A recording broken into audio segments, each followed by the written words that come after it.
All right, this is the last bit of scripture listening for Ezekiel and Revelation. We actually finished Revelation last time, so this is just Ezekiel. Let me just pray for this.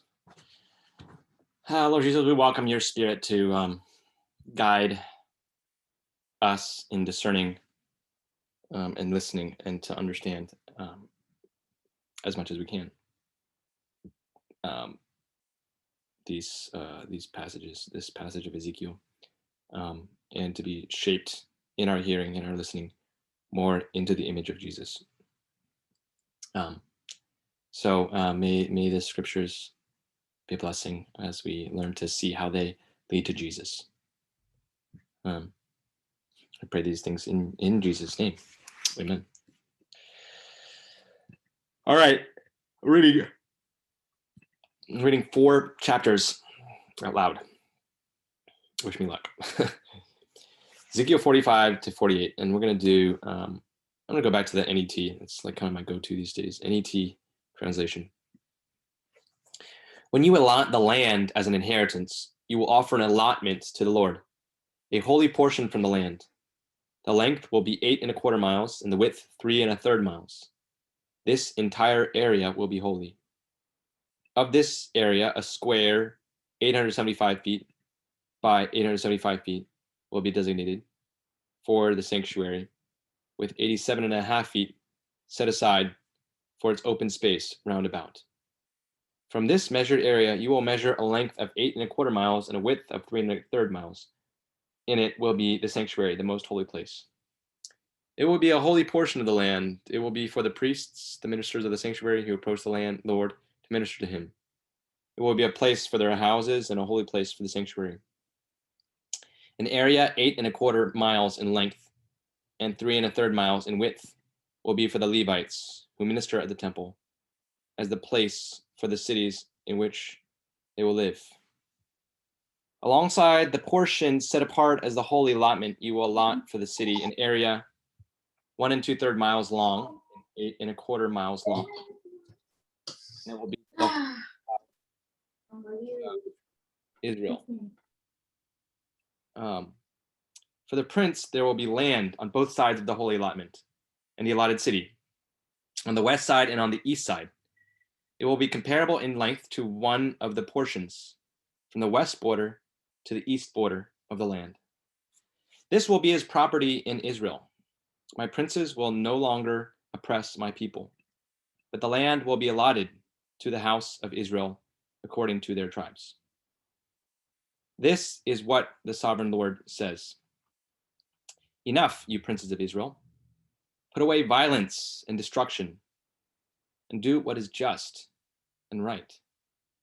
Put an end to your evictions of my people, declares the sovereign Lord. You must use just balances, a just dry measure, an ephah, and a just liquid measure, a bath. The dry and liquid measures will be the same. The bath will contain 1/10 of a homer, and the ephah 1/10 of a homer. The homer will be the standard measure. The shekel will be 20 gerahs. 60 shekels will be a mina for you. This is the offering you must offer: 1/6 of an ephah from a homer of wheat, 1/6 of an ephah from a homer of barley, and as the prescribed portion of olive oil, 1/10 of a bath from each core, which is 10 baths or a homer, for 10 baths make a homer. 1 sheep from each flock of 200 from the watered places of Israel, for a grain offering, burnt offering, and peace offering, to make atonement for them, declares the sovereign Lord. All the people of the land will contribute to this offering for the prince of Israel. It will be the duty of the prince to provide the burnt offerings, the grain offering, and the drink offering at festivals, on the new moons and Sabbaths, at all the appointed feasts of the house of Israel. He will provide the sin offering, the grain offering, the burnt offering, and the peace offerings, to make atonement for the house of Israel. This is what the sovereign Lord says. In the first month, on the first day of the month, you must take an unblemished young bull and purify the sanctuary. The priest will take some of the blood of the sin offering and place it on the doorpost of the temple, on the four corners of the ledge of the altar, and on the doorpost of the gate of the inner court. This is what you must do on the 7th day of the month.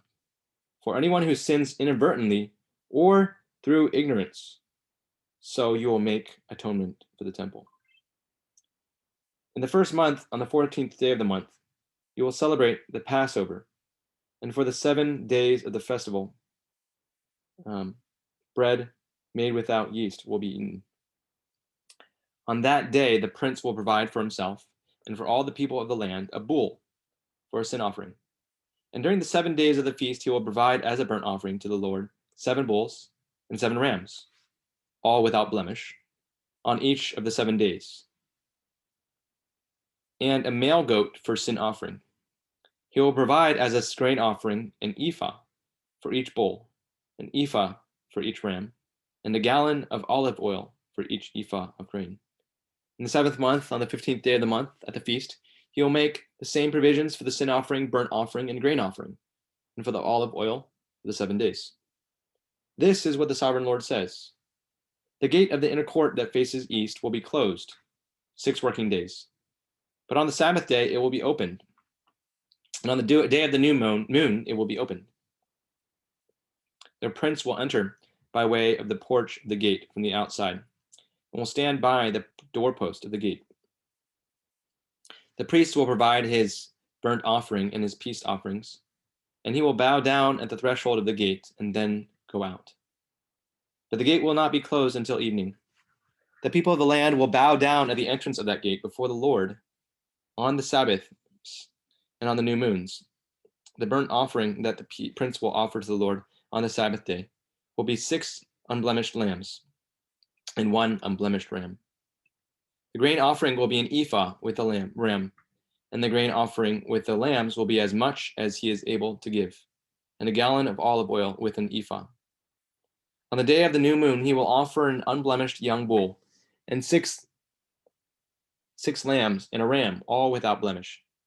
He will provide a grain offering, an ephah with a bull, and an ephah with a ram, and with the lambs as much as he wishes, and a gallon of olive oil with each ephah of grain. When the prince enters, he will come by way of the porch of the gate and will go out the same way. When the people of the land come before the Lord at the appointed feasts, however, whoever enters by way of the north gate to worship will go out by way of the south gate. Whoever enters by way of the south gate will go out by way of the north gate. No one will return by way of the gate they entered, but will go out straight ahead. Interesting. When they come in, the prince will come in with them, and when they go out, he will go out. At the festivals and at the appointed feasts, the grain offering will be an ephah with the bull and an ephah with the ram, and with the lambs as much as one is able, a gallon of olive oil with each ephah of grain. When the prince provides a free will offering, a burnt offering, or peace offerings as a voluntary offering to the Lord, the gate facing east will be open for him, and he will provide his burnt offering and his peace offerings just as he did on the Sabbath. Then he will go out, and the gate will be closed after he goes out. You will provide a lamb a year old without blemish for a burnt offering daily to the Lord. Morning by morning he will provide it. And you will provide a grain offering with it morning by morning, 1/6 of an ephah, and 1/3 of a gallon of olive oil to moisten the choice flour as a grain offering to the Lord.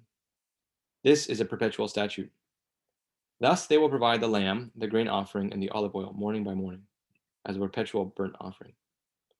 This is what the sovereign Lord says. If the prince should give a gift to one of his sons as his inheritance, it will belong to his sons. It is their property by inheritance.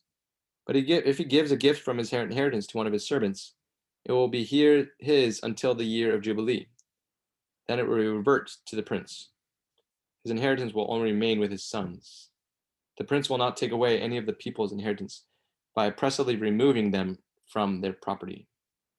He will give his sons an inheritance from his possessions, so that my people will not be scattered, each from his own property. Then he brought me through the entrance, which is at the side of the gate, into the holy chambers for the priests, which faced north. There I saw a place at the extreme western end. He said to me, "This is the place where the priests will boil the guilt offering and the sin offering, and where they will bake the grain offering. They do not bring them out to the outer court. bring them out to the outer court to transmit holiness to the people. Then he brought me out to the outer court and led me past the four corners of the court. And I noticed that in every corner of the court there was a court.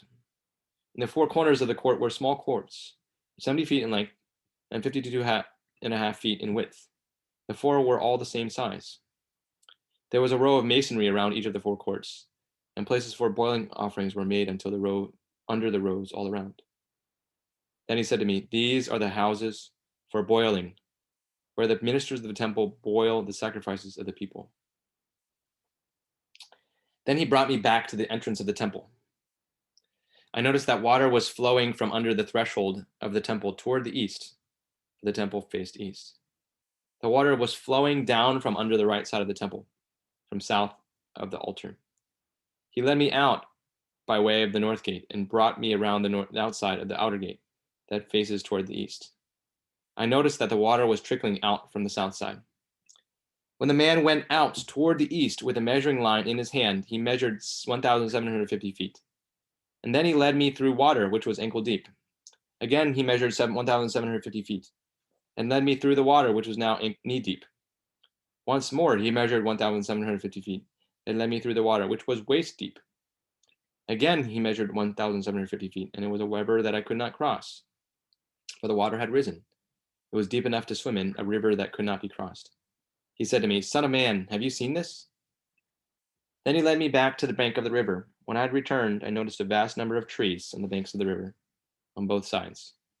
He said to me, "These waters go out toward the eastern region and flow down into the Rift Valley. When they enter the Dead Sea, where the sea is stagnant, the waters become fresh. Every living creature that swarms where the water flows will live, and there will be many fish, for these waters flow there. It will become fresh, and everything will live where the river flows. Fishermen will stand beside it from En-Gedi to En-Eglaim. They will spread nets. They will catch many kinds of fish, like the fish of the great sea. But its swamps and its marshes will not become fresh. They will remain salty. On both sides of the riverbanks, every kind of tree will grow for food. Their leaves will not wither, nor will their fruit fail, but they will bear fruit every month, because their water source flows from the sanctuary. Their fruit will be food for food, and their leaves for healing. This is what the sovereign Lord says. Here are the borders you will observe as you allot the land to the 12 tribes of Israel. Joseph will have 2 portions. You must divide it equally, just as I vowed to give it to your forefathers. This land will be assigned as your inheritance. This will be the border of the land. On the north side, from the great sea by the way of Hethlon to the entrance of Zedad, Hamath Borotha, Sibraim, which is between the border of Damascus and the border of Hamath, as far as Hazar Hadakon, which is on the border of Hauran. The border will run from the sea to Hazar Ainan at the border of Damascus, and on the north is the border of Hamath. This is the north side. On the east side, between Hauran and Damascus, between Gilead and the land of Israel, will be the Jordan. You will measure from the border to the eastern sea. This is the east side. On the south side, it will run from Tamar to the waters of Meribah Kadesh, the river, the great sea. This is the south side. On the west side, the great sea will be the boundary to a point opposite Lebo Hamath. This is the west side. This is how you will divide this land for yourselves among the tribes of Israel. You must allot it as an inheritance among yourselves, and for the resident foreigners who live among you, who have fathered sons among you. You must treat them as native born among the people of Israel. They will be allotted an inheritance with you among the tribes of Israel. In whatever tribe the resident foreigner lives, there you will give him his inheritance, declares the sovereign Lord. These are the names of the tribes. From the northern end beside the road of Hethlon to Lebo Hamath, as far as Hazar Enan, which is on the border of Damascus, towards the north, besides Hamath, extending from the east side to the west, Dan will have 1 portion. Next to the border of Dan, from the east side to the west side, Asher will have 1 portion. Next to the border of Asher from the east side to the west side, Naphtali will have 1 portion. Next to the border of Naphtali from the east side to the west side, Manasseh will have 1 portion. Next to the border of Manasseh from the east side to the west side, Ephraim will have 1 portion. Next to the border of Ephraim from the east side to the west side, Reuben will have one portion.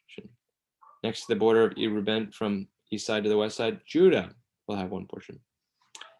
Next to the border of Judah from the east side to the west side will be the allotment you must set apart.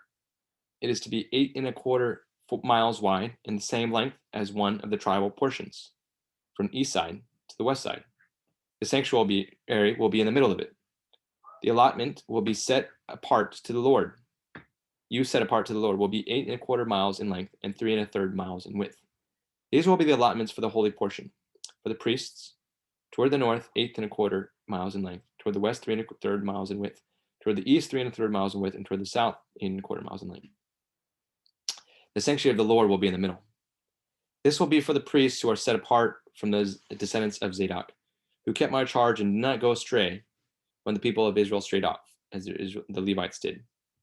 It will be their portion from the allotment of the land, a most holy place next to the border of the Levites. Alongside the border of the priests, the Levites will have an allotment 8¼ miles in length and 3⅓ miles in width. The whole length will be 8¼ miles and the width 3⅓ miles. They must not sell or exchange any of it. They must not transfer this choice portion of land, for it is set apart to the Lord. The remainder, 1 2/3 miles in width and 8¼ miles in length, will be for common usage by the city, for houses and for open space. The city will be in the middle of it. These will be its measurements. The north side will be 1½ miles, the south side 1½ miles, the east side 1½ miles, and the west side 1½ miles. The city will have open spaces. On the north, there will be 437½ feet. On the south, 437½ feet. On the east, 437½ feet. On the west, 437½ feet. The remainder of the length alongside the holy allotment will be 3⅓ miles to the east and 3⅓ miles to the west, and will be beside the holy allotment. Its produce will be for food for the workers of the city. The workers of the city from all the tribes of Israel will cultivate it. The whole allotment will be 8¼ miles square. You must set apart the holy allotment with the possession of the city. The rest on both sides of the holy allotment and the property of the city will belong to the prince, extending from the 8¼ miles to the west border alongside the portions. It will belong to the prince. The holy allotment and the sanctuary of the temple will be in the middle of it. The property of the Levites and of the city will be in the middle of that which belongs to the prince. The portion between the border of Judah and the border of Benjamin will be for the prince. As for the rest of the tribes, from the east side to the west side, Benjamin will have one portion. Next to the border of Benjamin, from the east side to the west side, Simeon will have one portion. Next to the border of Simeon, from the east side to the west side, Issachar will have one portion. Next to the border of Issachar, from the east side to the west side, Zebulun will have one portion. Next to the border of Zebulun, from the east side to the west side, Gad will have one portion. Next to the border of Gad at the south side, the border will run from Tamar to the waters of Meribah Kadesh, to the stream of Egypt, and on to the great sea. This is the land that you will allot to the tribes of Israel, and these are their portions, declares the sovereign Lord. These are the exits of the city. On the north side, 1½ miles by measure, the gates of the city will be named for the tribes of Israel. There will be 3 gates to the north, 1 gate for Reuben, 1 gate for Judah, and 1 gate for Levi. On the east side, 1½ miles in length, there will be 3 gates. 1 gate for, sorry, I was distracted. 1 gate for Joseph, 1 gate for Benjamin, and 1 gate for Dan. On the south side, 1½ miles by measure, there will be 3 gates. 1 gate for Simeon, 1 gate for Issachar, and 1 gate for Zebulun. On the west side, 1½ miles in length, there will be 3 gates. 1 gate for Gad, 1 gate for Asher, and 1 gate for Naphtali. The circumference of the city will be 6 miles. The name of the city from that day forward will be, the Lord is there. The Lord is there. And that concludes Ezekiel. It's a lot. At this city temple and all these measurements. That is it. I am going to stop this recording. So hopefully you gained something from it. If not, might take a little bit of time to actually study and understand the meaning of that, but we can say what precision God gave to Ezekiel in imagining this future temple, this sort of way of Israel's relation to the land, and the way God's people will ultimately be, right, a place where God's presence dwells. That's the most important. The place where God's presence dwells. And I will say, before I stop the recording, one last thing that you'll notice is that this stuff is echoed in these kind of like, not in such detail, but this stuff is echoed in Revelation in the last chapter 22, or in 21-22, right? In the dimensions of the New Jerusalem. So the exactness of God's city, of the land, of God's people, and his relationship to the city, in which God's presence dwells. And God is in the middle of it. So hopefully that's something, but it would take more to actually study Ezekiel to better understand it, but that's for another time.